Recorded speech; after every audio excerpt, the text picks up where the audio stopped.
Once Ukraine gets its hands on a 4+ generation Western fighter jet, it will not only rise to a new level of warfighting capability but also open up broad prospects for the aircraft manufacturing industry. It has been stated more than once, not twice, that Ukraine's transition to Western aircraft is a long-term investment. Therefore, the question of further development of this area of industry is more relevant than ever.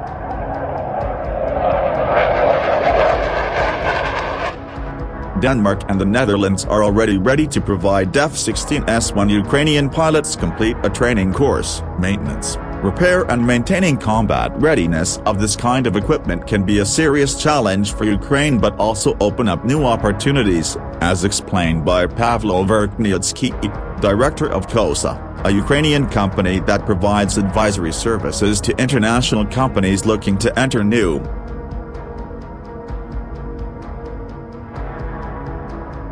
The expert noted that the production of components as part of international aerospace industry projects is one of the most promising areas of international cooperation between Ukrainian and foreign companies, mainly because Ukraine has great experience in this domain. In addition, Ukraine as a future operator of NATO standard aircraft must establish facilities for the maintenance and repair of equipment supplied by Western countries.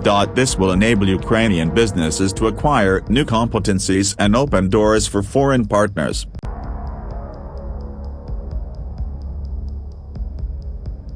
The director of COSA gave several examples of successful cooperation between Ukrainian companies and major industrial players. The expert points out that thanks to the right approach in supporting local research and development programs, Boeing has found more than 1,000 skilled Ukrainian specialists from progressed Ukraine.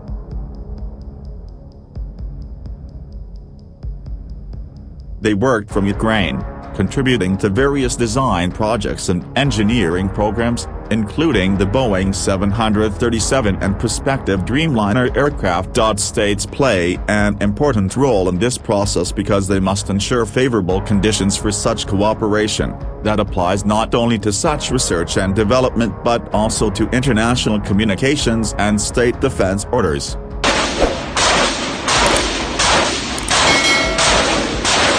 Another example is, without a doubt, the partnerships between Ukraine and Turkey in the field of production of unmanned aerial systems. Here we must remember that Baker Turkey has plans to open a manufacturing plant for TB2 series AVS, Kistelma, Akinci on the territory of Ukraine in 2025.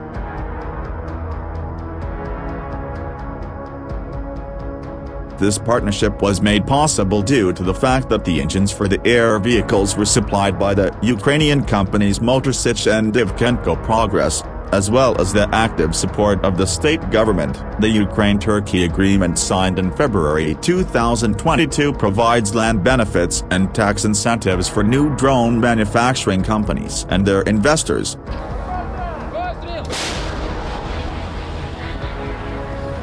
The government must ensure easy access to resources, including convenient logistics, establish local component manufacturing, and develop a consistent national defense order system, with understandable rules and requirements. On the contrary, Ukraine still lacks a strategy for the development of the defense industry, experts note.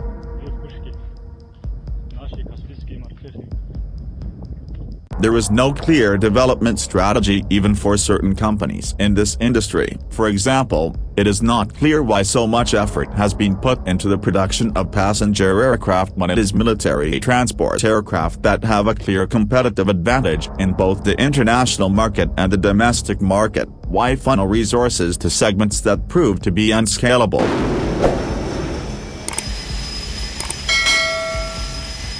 One result of not having an aircraft production development strategy is policy inconsistency. Large-scale projects emerge spontaneously but end up failing spontaneously, due to a lack of clear vision of goals, coordination between departments, or staff turnover. These and other problems are still reasons why foreign companies are hesitant to enter Ukraine despite the prospects being quite large to welcome the world's defense giant.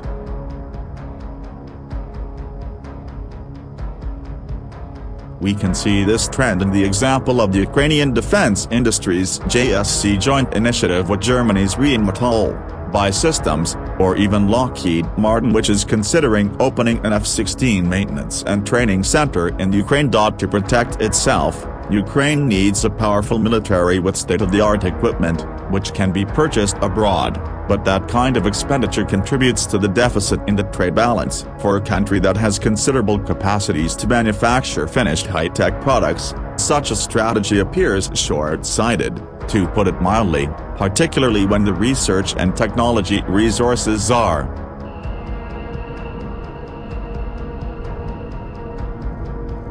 If we look at Ukraine's research budget, even in relatively peaceful times, and compare it to research spending in, say, Israel, we see a stark difference. Keep in mind that the military hardware development research part is probably the most important.